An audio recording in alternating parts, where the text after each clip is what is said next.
There it is. Birch trees. Birch trees. But birch trees don't have red leaves, do they? They do in the autumn months. Autumn months. As we are rolling. Rolling. We are rolling. It's kind of chilly out today. It's super chilly 42 degrees. We're both wearing hoodies. Black hoodies. Black hoodies. Black down. Yeah. How's your body feeling? My body feels good. We kind of had to adjust so we're both on that new training split starting Monday. Today's Wednesday. We had to move things around a little bit because I got a meeting in Fayetteville tomorrow, so we'll do cardio then. We reordered the days. Yeah. Which is the nice part about this is we can just move things around as needed. Yep. But I feel good. I don't feel excessively sore anywhere, but I can definitely tell that everything has been worked. Yeah. Today's workout, heavy delts, hyper legs, felt like a much less taxing day. It was a little bit shorter. It felt good though. But like with shoulders in general, like you're not engaging as much body, so you're not having as much stress on your central nervous system. But when you hit failure, there's no denying that you hit failure. Like when we're doing overhead press today, it's like, okay, yeah, not going to be able to get any more reps for good form. But standing overhead press does engage a lot of core. Mm-hmm. So, I mean, you have to keep your core stable. You have to keep your legs. I mean, it's just a lot of stability. But like when we did legs yesterday, I'm Monday. Like we did Monday. Oh, yeah, it was yesterday. Yeah, you're right. So like when we were doing hip thrusts and we were doing squats, like after a set of that, I'm sweating profusely and I'm like breathing hard. I don't feel that way after doing overhead press.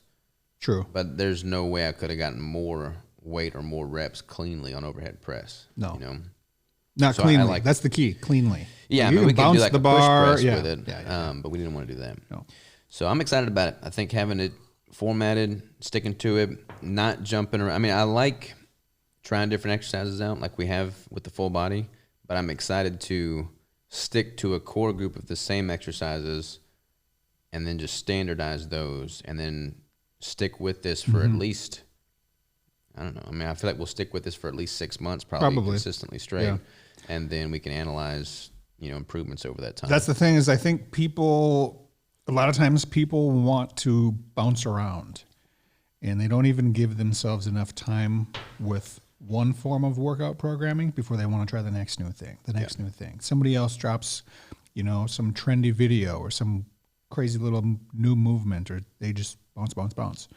But spend some time. Yeah, if you change your exercise routine every 3 weeks, which is what a lot of people do, especially if you're a new lifter, like you're not going to build the confidence and muscle-mind connection and muscle memory to capitalize on those movements before you switch and deviate and move to the next thing.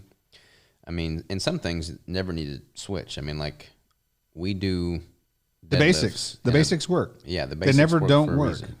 And we'll manipulate training load, training intensity, training volume, frequency, things of that nature. But it's like still the same movements. And with this new split, it's those same movements without as much deviation to load, frequency, and volume. It's just much more concise. Yep. So I'm excited about it. Yep. How you liking the app? This is the first time you've actually used the app. This is the first time I've actually religiously logged in your free workout training app. It's pretty sweet. I like it. Like today we had to do some things in a different order than what we were planning because somebody was using a piece of equipment. So we just like drag and drop, move the movements around. We linked two of them together as a superset so we could be more efficient. And you hit one, I hit the other, and then we flip-flop. Works good. Yeah. Tracks total volume, tracks all the goodies. It'll be cool to see the graph that illustrates change in volume and total weight lifted over time as we start to accumulate some data. Right. So that'll be good. So like if we stick to this programming for 6 months, it's a 6-day rotation. 6 months times 30 days, give or take, that's 180 days, 6-day rotation. That'd be like 30 rotations through, right? Is my math right? I'm not a math guy. Yeah. Sounds right. Okay. So we should have some pretty decent data from the first time we go through these workouts to how they're looking in 6 months with what we're using for weights, what our total volume is, all that goodies. Yeah. all the goodies. It'll be good, man. Yep. It'll be good. All right.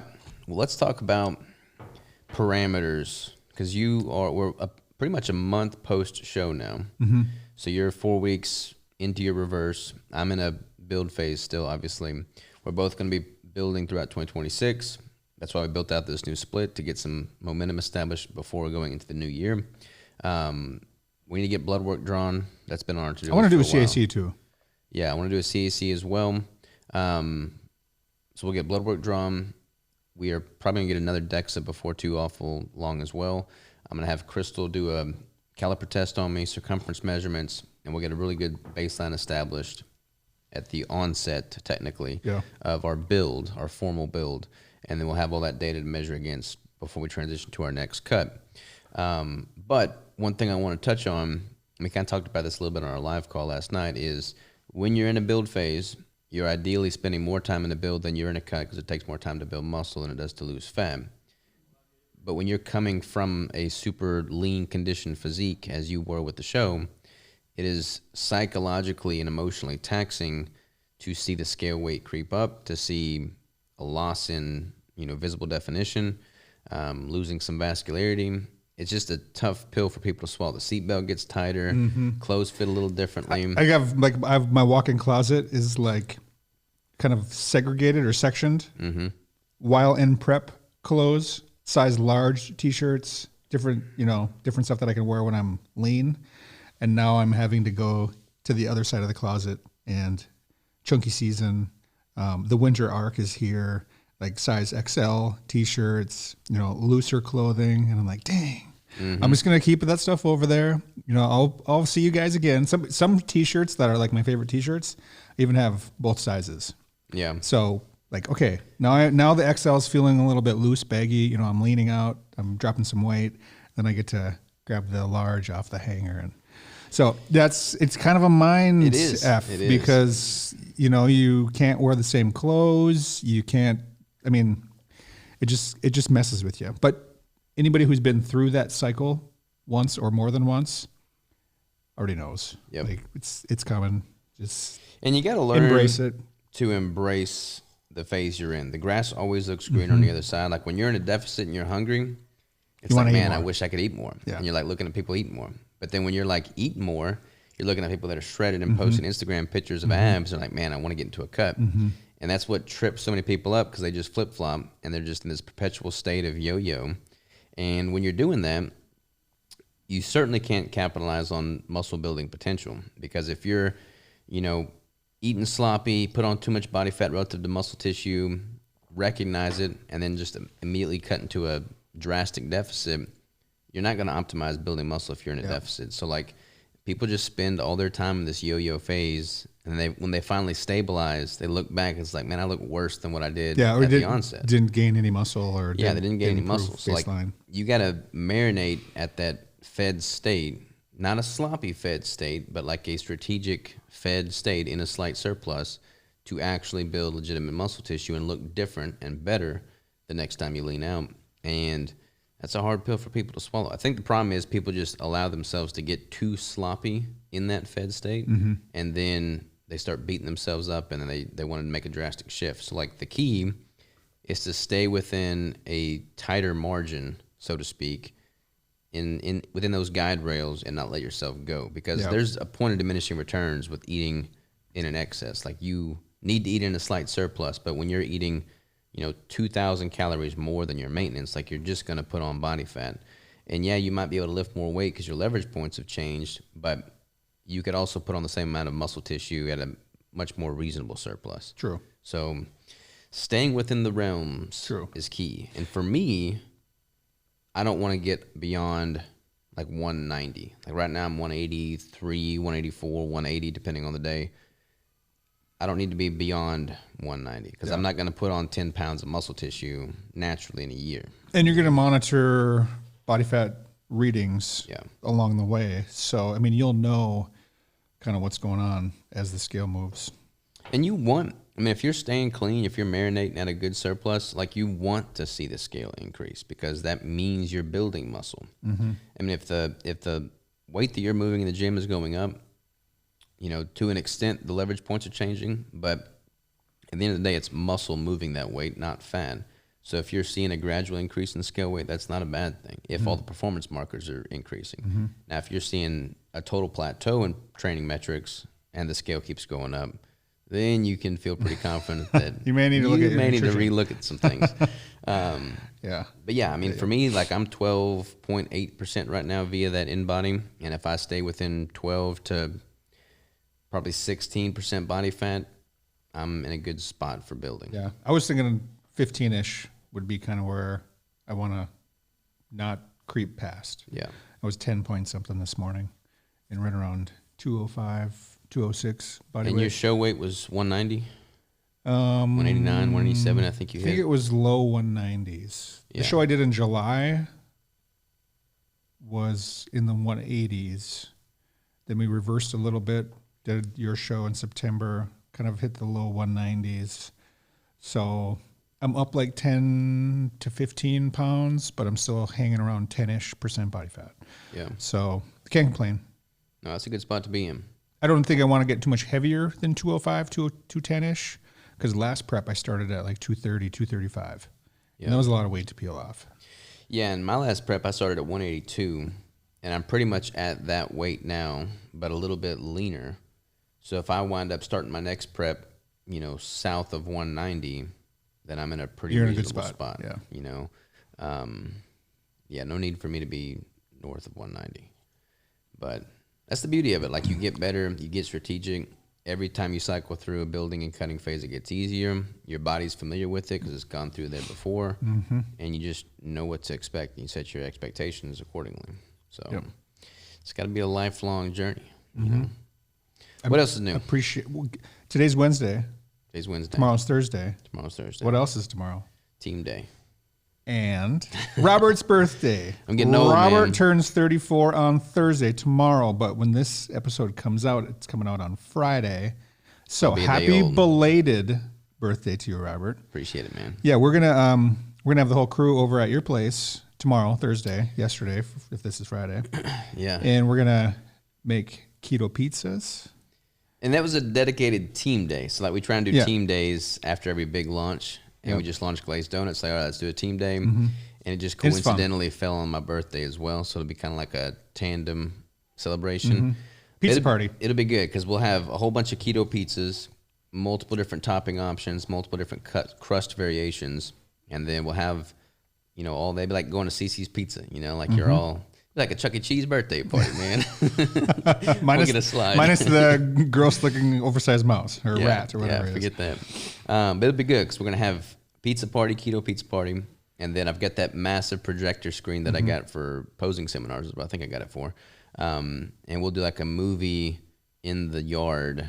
I have like a bonfire going probably. Yes. We'll Bonfires and hoodies. That's bonfires, what I like. hoodies, some country music, keto pizza, and then we'll figure out what movie we can watch with the kiddos, and we'll just have all of our crew and all of our crew's significant others and kids. So we should have a pretty good passel of people good there. little group of folks. Yeah. I'm excited.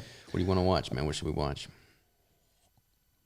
I mean, if it were up to me, we'd be watching reruns of The Office, but probably not for everybody. Yeah. I never watched The Office. We had another employee that worked for us a while back, Brandon, super awesome guy. He was an Office maniac. Me too. Man. He Brandon, watched all those. Yeah, I hear you. Anytime I never watched fly and the airplane has the media screens, that's the first thing I turn on. Before we even pull away from like the airport, I got The Office playing in my headphones. It's So just everybody always so tells funny. me I need So to watch funny. The Office. And every time they tell me that, I'm like, okay, I'll entertain you. So when I did that 50-mile march, Yeah. we were wiped out the next day. I was sitting on Jamie and Ben Siemens' couch, and they were all like, we should watch The Office. Robert's never seen it. And I'm like, sure, why not? It's like we were going to walk anywhere. So they turned that on, and I was literally asleep in 5 minutes. So like, I can't get into it, man. Yeah, it's weird because when someone tells you gotta watch whatever, fill in the blank, so you feel like pressured to watch it, and you feel like a sense of anxiety or pressure to like it because they really, really, really, really like it, and they want you to like it.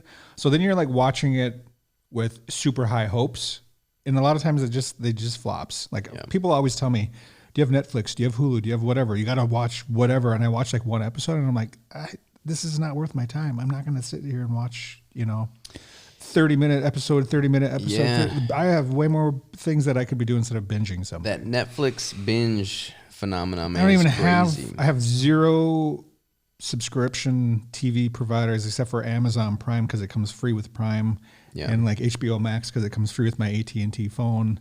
But watching TV, to me, anyways, I know a lot of people do and fill their time with it, but I feel like I could be doing something a little different. I mean, I could literally count the number of TV shows I've seen in my entire life on one hand. It's a pretty small number. Probably less than 5. It's probably right about 5. I've seen Friends. I've seen the first iteration of Yellowstone. I've seen Lucifer and Dexter. Okay. Pretty good stuff. That may be it. Maybe it's just 4. I remember binge watching when Making a Murderer first came out on Netflix. It like lit up. It was the thing to watch. I remember watching that on a rainy Sunday afternoon from start to finish, and it was like, I think it was like 9 hours. And then I look back at it and I'm like, holy crap, I could have done so much stuff. I know, man. But see, the thing is, so many people, that's what they live for. They go to work. That's what they talk about with their, colleagues. And it's like, oh, did you see the latest episode of whatever the next thing is? And it's like, man, that's literally, they just binge these every single night. I used to binge. I guess I wouldn't say binge, but I used to look forward to going home and turning on something on Netflix or whatever, because when I was younger, that was my like escape. Like I could just go home and I had whatever I was doing at the time. I think I was probably in real estate or something, where you have all these different things coming at you from all these different directions, and you have all these follow-up things. You got to call somebody, email somebody, set an appointment, blah, blah, blah, all these different things. And that was my way of like turning the world off, flipping that switch down, not having to think about anything, and just like zoning in. Yeah. So I can totally respect if that's the reason, but I think it's crazy right now that everyone watches so much on a screen. Yeah, I do think what you just described is important, like having something. I mean, ideally, you don't want to live a life that you feel the need to escape from. But even with, like, I love everything about my life now, but it's nice to have a complete disconnect. But sometimes you can go, like, to the cabin. Farm. You can go to the farm. You can go to the cabin. You can, like, there's other disconnects. For me, like, the gym is, like, I just go to the gym, and that's, like, heaven. That's, like, a savior, So. Yeah, the gym's obviously a good disconnect. Hunting is good because ideally when you're disconnecting, it requires all of your attention. That's what is like necessary for you to wipe the slate clean, so to speak.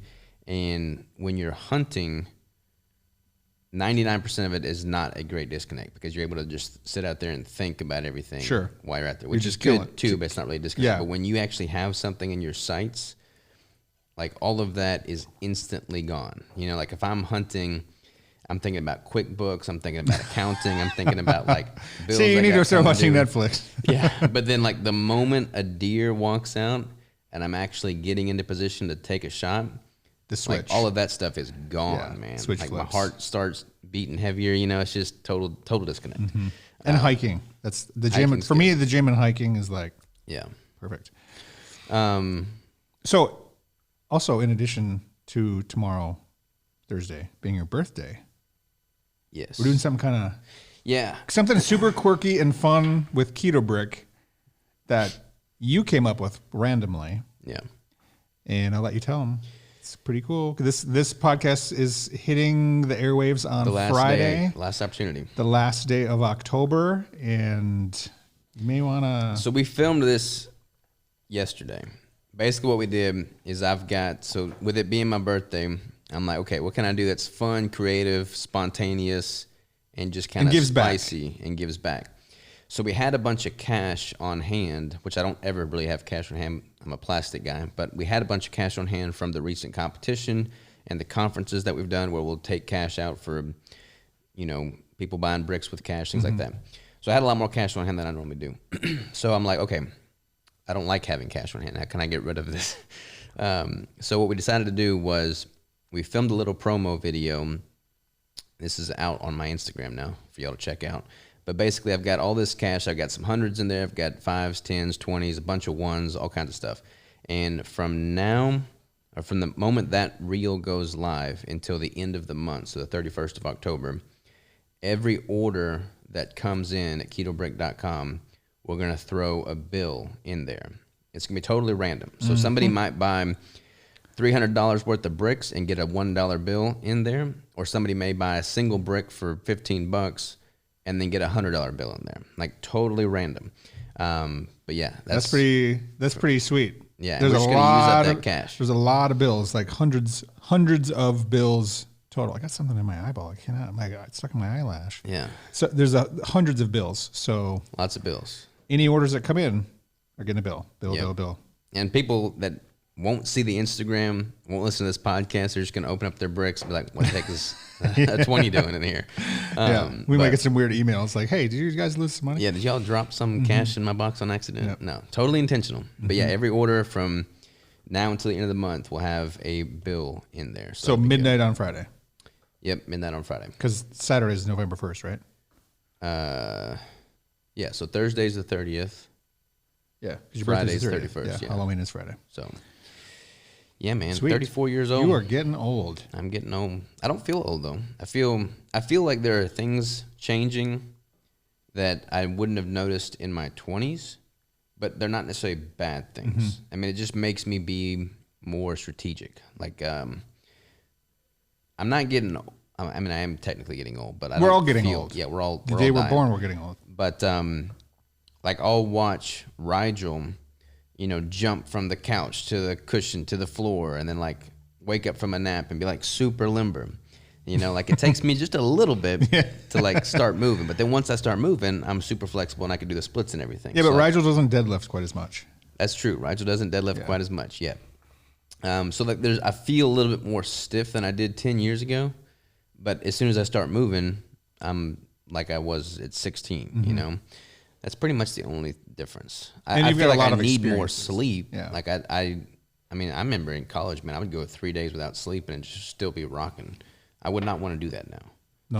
No, because you value sleep. I value sleep, and I don't think I'd perform well without 3 days of sleep. No. But other than that, man, I feel great. Like I feel like I'm stronger now. I feel like my health is better now. I honestly feel like I'm in the best shape of my life that I've been in a while from like a cardiovascular standpoint because I'm running now. So I'm lifting, I'm running, I'm moving. I'm just killing it, man. Just killing life. We're all killing life. Getting old and killing life.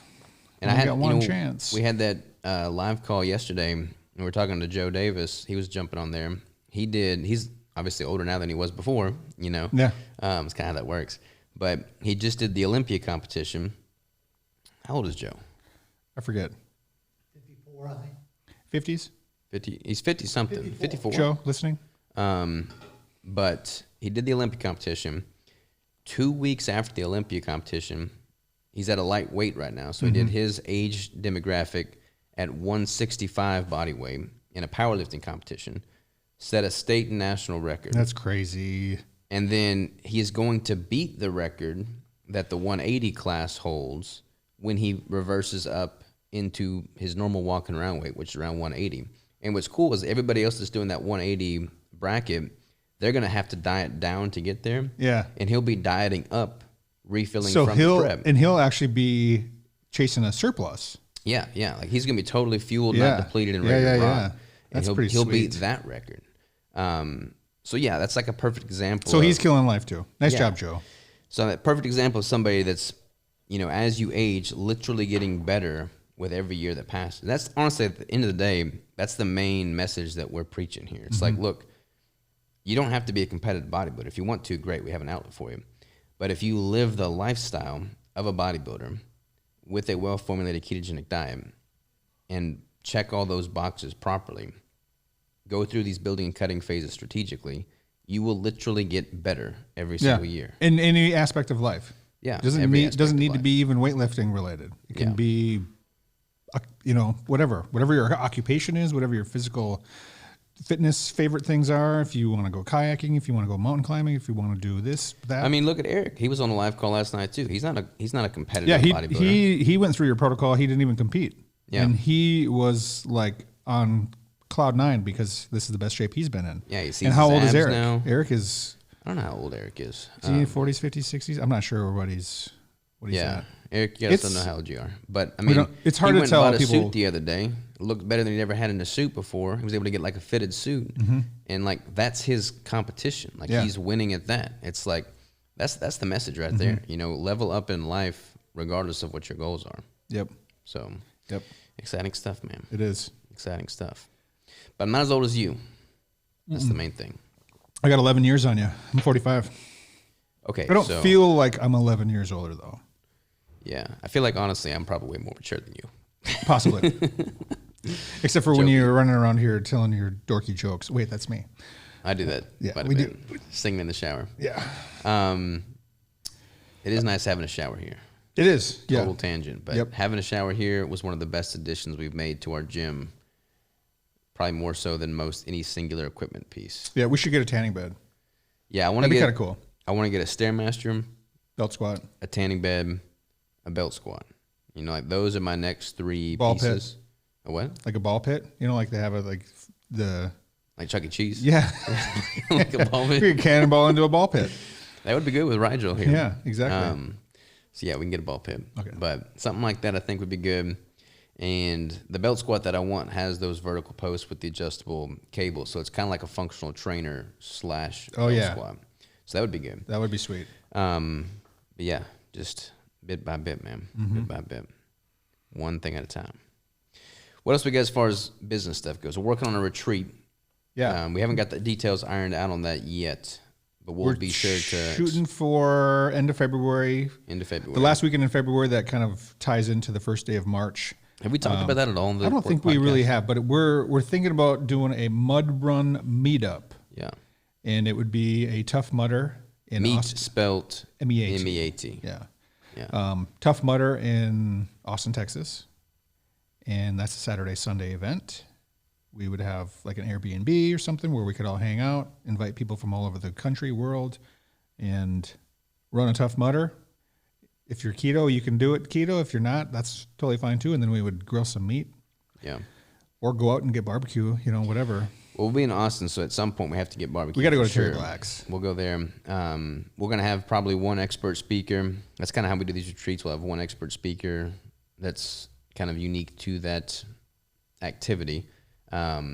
And we'll just eat a bunch of meat. So Yep. tentatively, last weekend of February, Austin, Texas, big Airbnb that's comfortable enough to host 10 to 15 people, expert speaker, lots of meat. Yeah.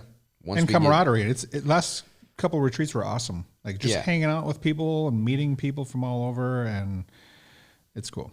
That's the model that I like. Like I like a more intimate connection, like legitimate conversation that's not rushed and allows you to go deep. That's why I like podcasting. You can go deeper on a topic. Right. And It's personal.